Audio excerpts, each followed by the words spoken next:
Mau komen berita, takut diserang netizen. Gimana ya? Mau berkomentar, tapi takut diserang netizen. Seperti orang ini nih. Yuk kita berkomentar dengan menggunakan anekdot aja.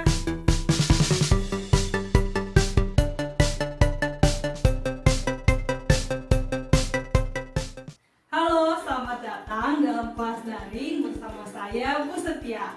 Hari ini kita akan belajar mengenai mengevaluasi dan mengonstruksi makna tersirat dalam teks anekdot, baik secara tulisan maupun secara lisan. Pernahkah kalian melihat karikatur seperti contoh di samping? Kalau iya, berarti kalian sudah pernah tahu mengenai produk dari anekdot. Nah, pertanyaan selanjutnya, apakah kalian sudah mengetahui apa itu anekdot? Nah, sekarang mari kita simak bersama sebuah video yang sudah saya siapkan. Lalu jawablah pertanyaan ini ya. Apakah video tersebut termasuk ke dalam video anekdot? Lalu jelaskan juga jawabanmu. Selamat menyimak.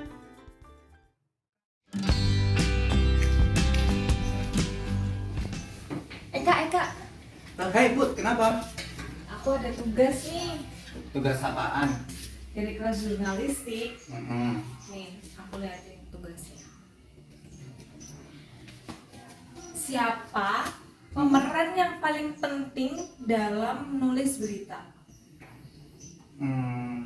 Ya wartawan lah. Wartawan ya? Kenapa emangnya? Ya menurut aku sih wartawan itu kan pasti sebelum jadi wartawan dia sekolah yang tinggi tuh. Pasti dia menguasai ilmu bahasa dan jurnalistik. Iya sih. Betul kan? Bener banget tuh. Terus ada lagi nggak? Ya selain itu pasti dia menjadi sosok yang hebat karena pasti dia akan pergi ke tempat yang berbahaya sekalipun dia datangin untuk dapatin berita. Oh iya, bener banget tuh. Tapi ada satu profesi yang lebih hebat Put, dari wartawan. Apa tuh kak profesinya? Netizen. Kok bisa? Ya iyalah, karena peristiwa yang tidak terjadi pun bisa jadi berita. Oh iya, ya ampun aku gak kepikiran loh.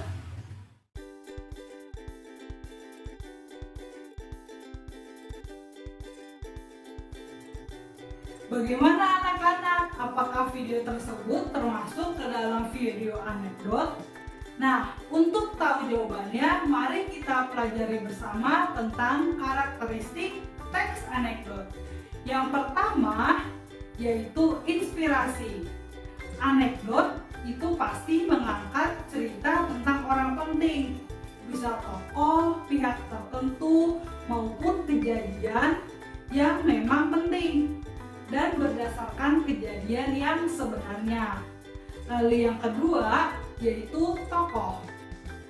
Tokoh dalam teks anekdot biasanya bersifat faktual dan memang orang-orang yang terkenal. Yang ketiga, alur. Karena teks anekdot ini memang sebuah cerita, maka pastilah ada alurnya.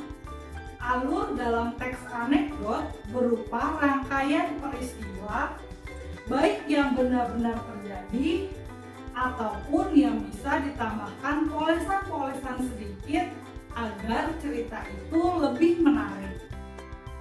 Lalu yang terakhir, yang keempat, yaitu latar. Latar bisa berupa tempat, waktu, dan suasana yang mendasari suatu peristiwa tersebut. Ingat, latar itu juga harus bersifat faktual ya, dan benar-benar memang ada.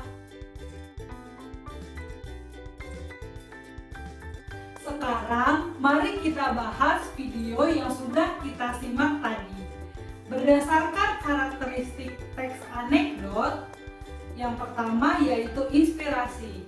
Kita tahu bahwa inspirasi dari cerita tadi berupa tentang perilaku netizen atau warganet di sosial media saat mereka menulis berita palsu. Lalu yang kedua yaitu tentang tokoh, walaupun bukan berupa satu orang tokoh secara spesifik, melainkan berupa pihak-pihak tertentu, ini juga merupakan contoh penting karena netizen dan warganet sangat terkenal dewasa ini. Nah, apakah kita menjadi salah satunya? Lalu yang ketiga yaitu alur. Dalam video tadi diperlihatkan alurnya adalah alur maju, di mana diawali dengan bertanya mengenai wartawan, menjawab mengenai wartawan, dan menjelaskan kehebatan dari netizen.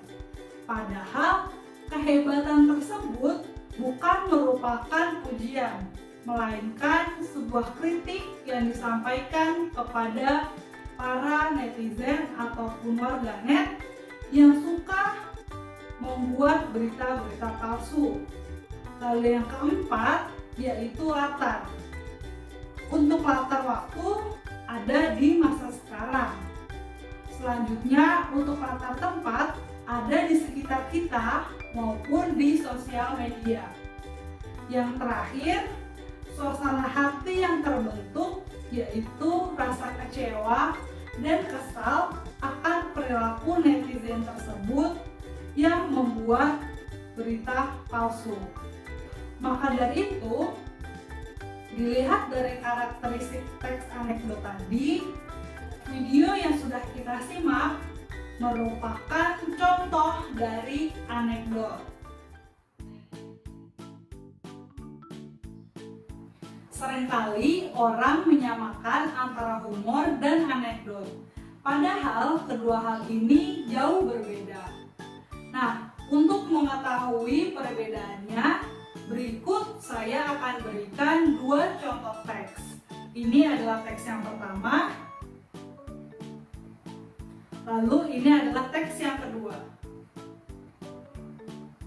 Nah, kalian diminta untuk menganalisis mana yang termasuk anekdot dan mana yang termasuk humor.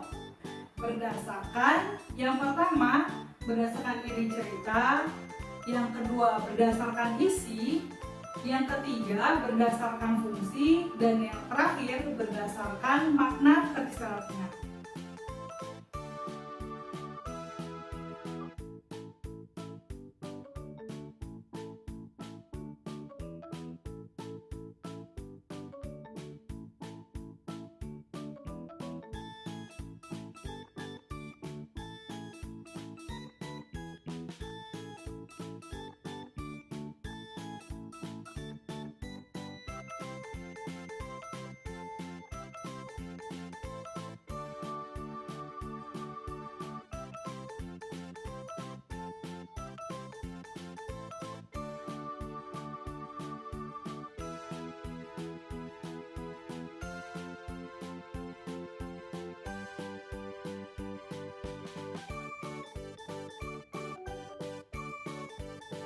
Oke, bagaimana anak-anak? Apakah sudah menemukan jawaban yang tepat?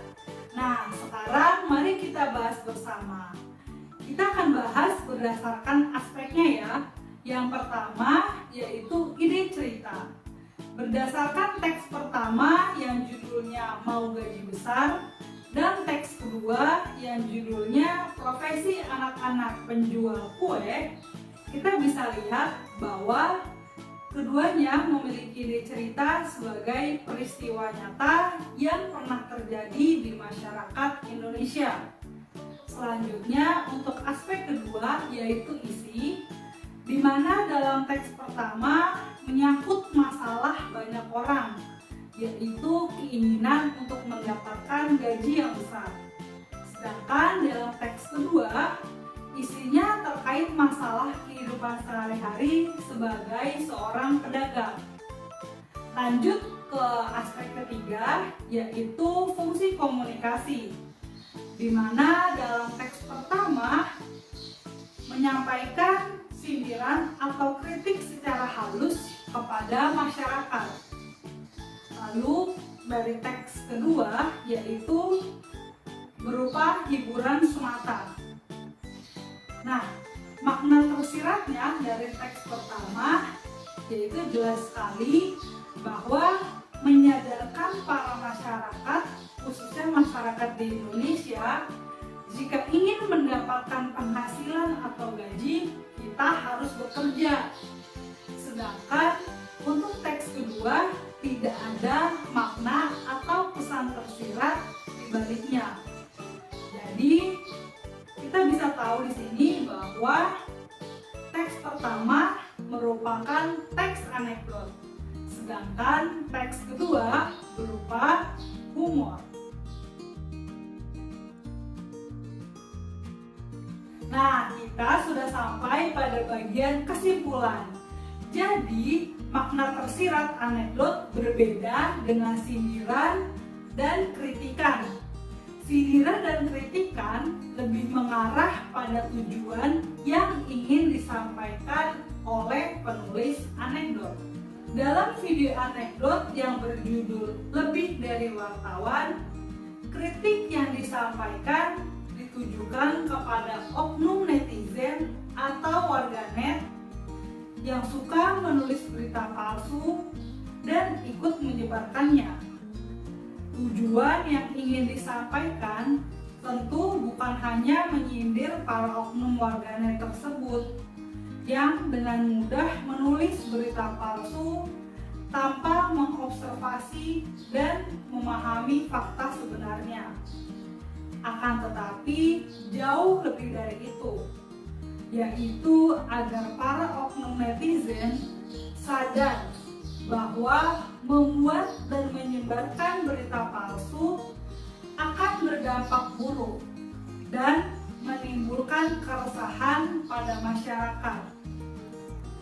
Lebih parah lagi, oknum warganet tersebut juga bisa diancam pasal 28 ayat 1 Undang-Undang Informasi dan Transaksi Elektronik atau Undang-Undang ITE. Nah, berdasarkan uraian tadi, dapat kita simpulkan bahwa makna tersirat yang dimaksud lebih mengarah pada pesan moral yang hendak disampaikan melalui anekdot. Pesan moral itu dapat dilihat dari kritikan dan sindiran yang disampaikan lewat karya anekdot tersebut. Selanjutnya, saya akan memberikan latihan kepada kalian untuk menganalisis makna tersirat dalam teks anekdot. Langkah kerjanya adalah sebagai berikut. Pertama, bacalah dengan saksama teks anekdot yang akan saya tampilkan. Kedua, jawablah beberapa pertanyaan berdasarkan teks tersebut.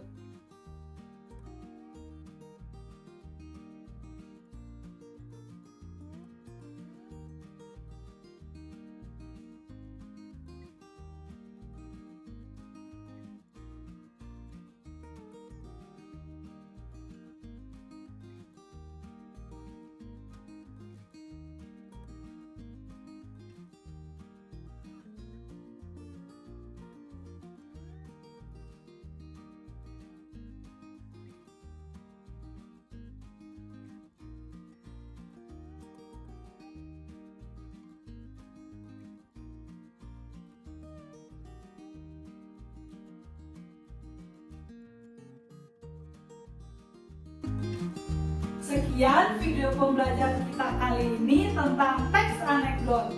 Sampai bertemu di video-video selanjutnya. Salam literasi.